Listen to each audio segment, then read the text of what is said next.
You mentioned him.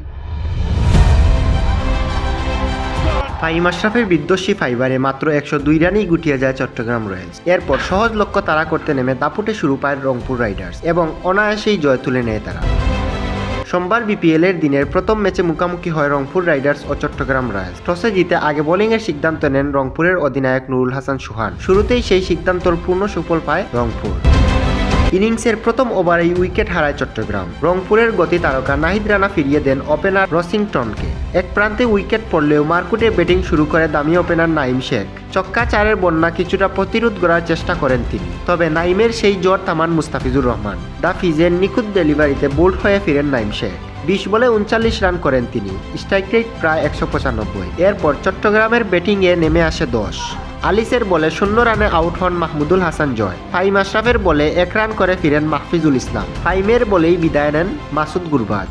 মাত্র 69 রানেই 5 wicket হারিয়ে চরম চাপে পড়ে যায় চট্টগ্রাম রয়্যালস। এখানেই থামেননি ফাহিম আশরাফ, আর তৃতীয় শিকারের পরিণত হন শেখ মেহেদী। অন্য প্রান্তে নিজের স্পেল আরও কার্যকর করেন মুস্তাফিজুর রহমান, ফিরিয়ে দেন মির্জা তাহের বেগকে। শেষ পর্যন্ত রংপুরের দাপুটে অনিয়ন্ত্রিত বোলিংয়ের সামনে ন্যূনতম লড়াই গড়ে তুলতে পারেনি চট্টগ্রাম রয়্যালস। নির্ধারিত ওভার শেষ হওয়ার আগেই 102 রানে অল আউট হয়ে যায় তারা। জবাবে 103 রানের লক্ষ্য তাড়া করতে নেমে আত্মবিশ্বাসী শুরু পায় রংপুর রাইডার্স। ওপেনিংয়ে লিটন দাস ও ডেভিড মেলান ঠান্ডা মাথায় ইনিংস এগিয়ে নিয়ে যান। চট্টগ্রামের বোলাররা যখন দিশেহারা, তখন বাউন্ডারি মেলা বসান লিটন মালান জুটি। দুই ওপেনারের ব্যাটেই দলীয় 50 পায় রংপুর।